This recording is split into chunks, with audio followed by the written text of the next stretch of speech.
조용한 피아노 선율이 잔잔하게 흐르는 가운데 삶의 무게를 온몸으로 감당하고 있는 한 택시 운전사의 지친 얼굴이 60대로 보이는 그는 깊어진 눈가의 주름처럼 고단한 세월을 말없이 웅변합니다.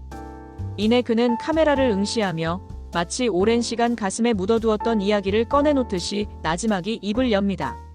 7년, 무려 7년이라는 긴 시간 동안 갚아도 이놈의 빚은 원금이 줄어들 기미조차 보이지 않더군요.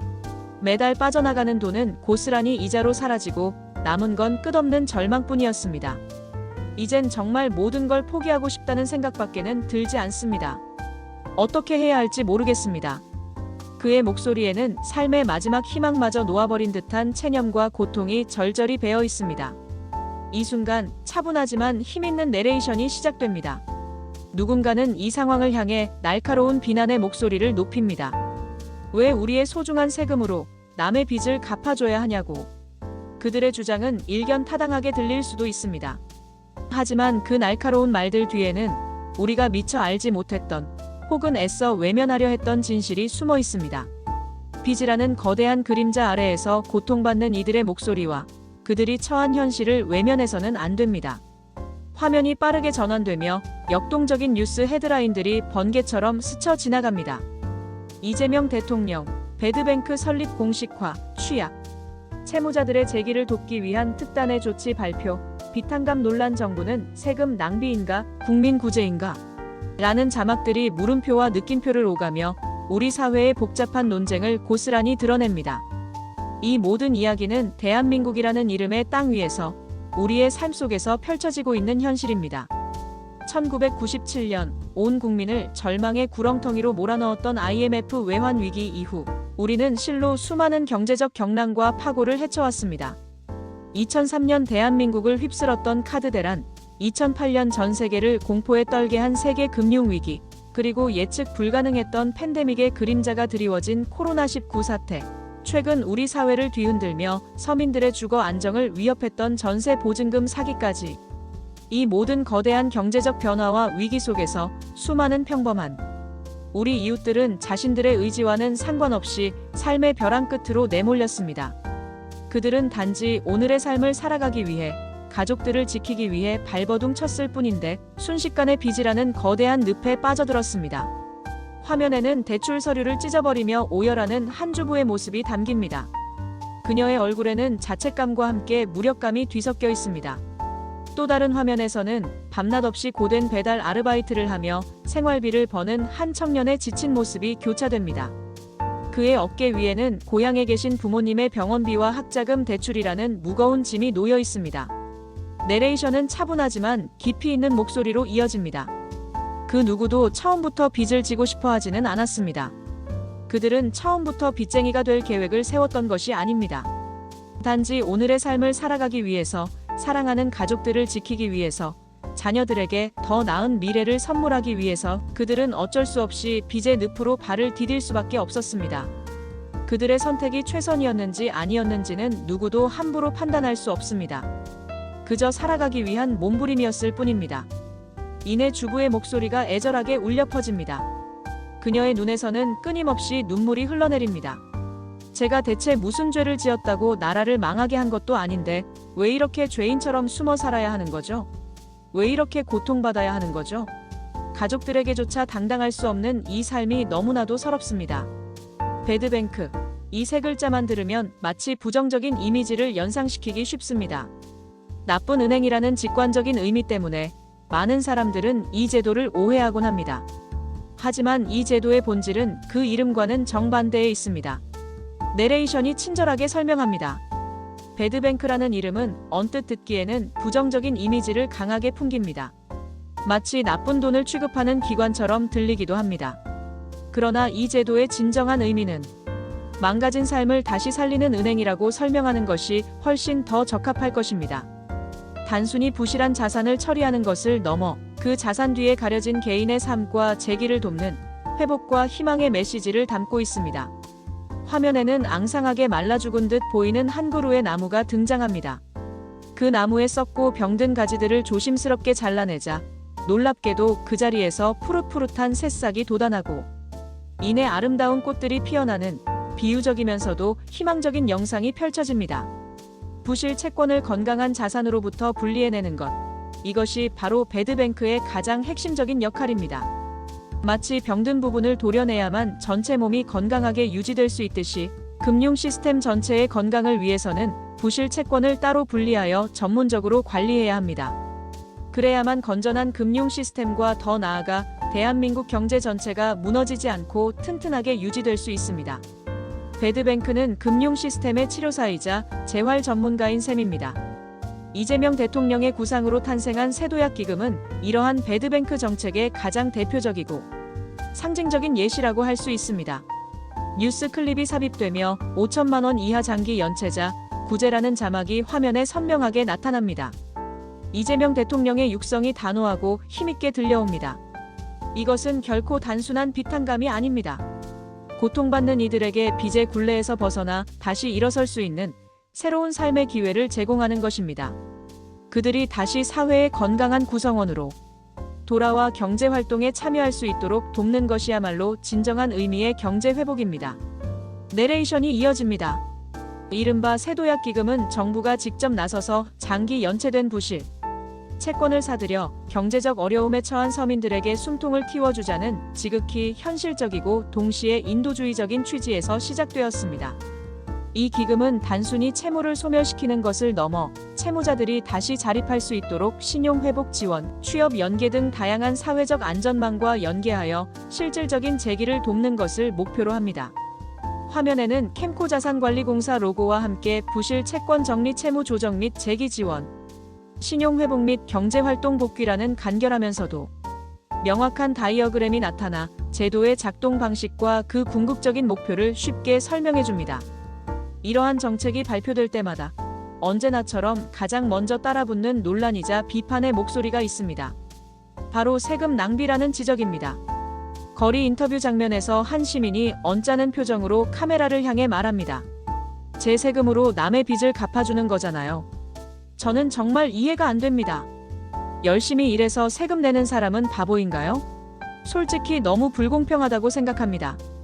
또 다른 시민도 고개를 끄덕이며 깊은 한숨을 내쉽니다. 성실하게 빚을 갚아온 사람들과의 형평성 문제는 어떻게 할 건가요? 이런 식으로 빚을 탕감해주면 누가 성실하게 빚을 갚으려 하겠습니까? 도덕적 해이를 조장하는 것 아닌가요? 내레이션은 이러한 날카로운 비판의 정면으로 그리고 설득력 있게 답합니다. 맞습니다. 이 정책에는 국민 여러분의 소중한 세금이 투입되는 것이 사실입니다. 그 어떤 정책도 완벽할 수는 없으며 비판의 목소리는 당연히 존재할 수 있습니다. 하지만 그 돈이 단순히 사라지는 것이 아니라 훨씬 더 큰 가치로 우리 사회와 경제에 되돌아올 수 있다는 점을 우리는 결코 간과해서는 안 됩니다.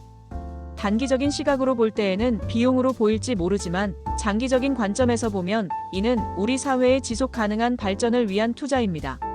화면에는 다음과 같은 그래픽이 시각적으로 명확하게 표현됩니다. 세금 투입 부실 채권 매입 및 채무 조정 채무자의 경제활동 재개 및 소비 증가 기업 매출 증가 및 투자 활성화 국가 세수 증가 및 복지 증진 복잡해 보이는 경제의 순환고리가 그래픽으로 단순하게 설명됩니다. 배드뱅크는 단지 돈을 퍼주는 곳이 아닙니다. 오히려 부실한 자산을 회수하고 그 과정에서 빚에 묶여있던 경제 주체들이 다시 자유롭게 활동할 수 있도록 재생시키는 선순환 구조를 만들어내는 핵심적인 장치입니다. 이는 일시적인 구제가 아니라 경제 전체의 활력을 되찾기 위한 전략적인 접근입니다. 우리는 이미 과거의 쓰라린 경험을 통해 이러한 원리를 배웠습니다. 1997년 겨울 대한민국을 강타했던 IMF 외환 위기 당시를 기억하십니까? 당시의 뉴스 화면이 스크린을 가득 채웁니다. 수많은 기업들이 도산하고 은행들이 연쇄부도 위기에 처하며 금융시장이 마비되던 절망적인 시기였습니다.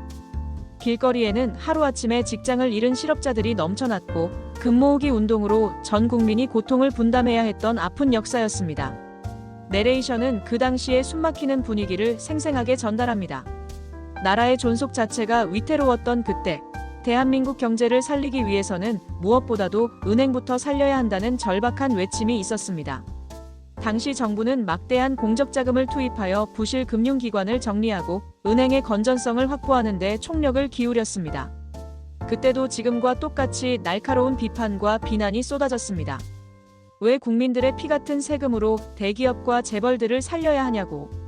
하지만 결과적으로 그 과감한 결정과 온 국민의 희생이 오늘날의 대한민국 경제를 다시 일으켜 세우고 우리가 세계적인 경제 강국으로 성장할 수 있는 밑거름이 되었습니다.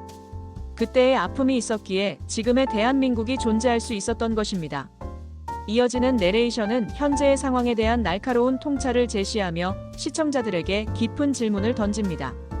이번에는 그 은행이 아니라 빚이라는 거대한 굴레에 갇혀 삶의 희망마저 잃어버린 평범한 국민들을 살리려는 차례입니다.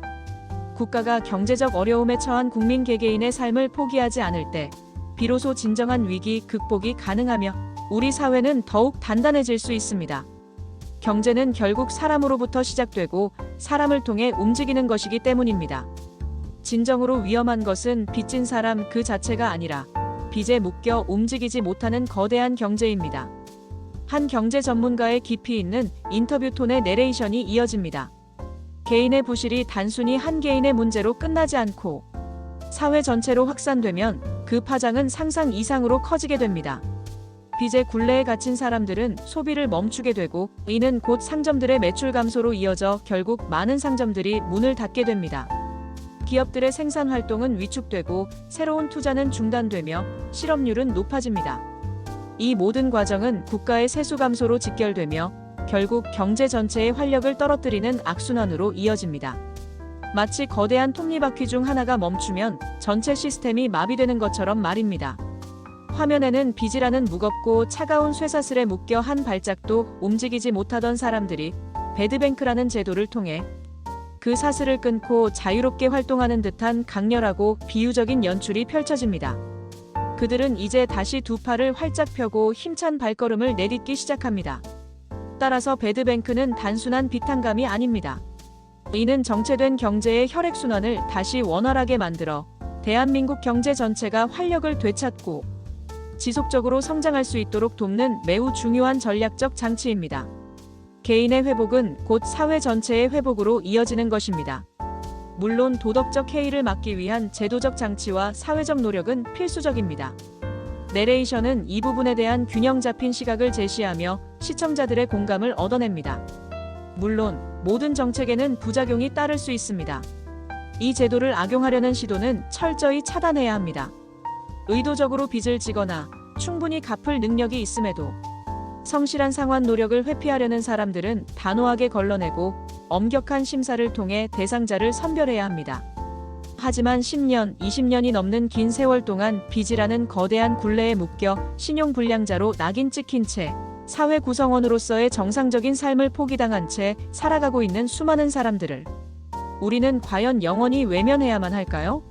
그들에게는 다시 일어설 기회조차 주지 않는 것이 과연 우리 사회가 추구해야 할 정의로운 모습일까요? 화면에는 새벽녘 차가운 공기 속에서 편의점 아르바이트를 하며 고단한 하루를 시작하는 60대 남성의 거칠고 주름진 손이 클로즈업됩니다. 그의 손에는 삶의 고단함과 동시에 결코 희망을 놓지 않으려는 간절함이 역력히 묻어 있습니다. 배드뱅크는 바로 그 지치고 고단한 손을 다시 따뜻하게 잡아주고 절망의 끝에서 주저앉으려는 이들에게 다시 일어설 수 있는 작은 용기와 희망을 건네는 제도입니다. 이는 단순한 금융 정책이 아니라 인간의 존엄성을 회복시키고 사회 구성원으로서의 삶을 다시 시작할 수 있도록 돕는 인본주의적 정책입니다. 조용한 피아노 선율이 다시 한번 부드럽게 흐르며 긴 다큐멘터리의 에필로그를 알립니다. 내레이션은 감성적이고 설득력 있는 목소리로 깊은 울림을 전하며 마무리됩니다. 한 국가의 진정한 품격은 얼마나 많은 부를 축적했는지 혹은 국제사회에서 얼마나 큰 목소리를 내는지로만 결정되는 것이 아닙니다. 진정한 품격은 오히려 경제적 어려움으로 인해 쓰러지고 좌절한 이웃들을 얼마나 따뜻하게 보듬고 그들이 다시 일어설 수 있도록 진심으로 손을 내미는지에 따라 결정됩니다. 국가란 국민 개개인의 삶을 끝까지 책임지고 보호해야 할 가장 든든한 울타리이자 희망이기 때문입니다. 마지막 자막이 화면을 장식하며 깊은 여운을 남깁니다. 배드뱅크 빚을 탕감하는 것이 아니라 절망에 빠진 사람의 삶을 회복시키고 꺼져가는 희망의 불씨를 다시 지피는 제도입니다. 이 땅의 모든 국민이 다시 웃을 수 있는 그날까지 우리는 결코 멈추지 않을 것입니다.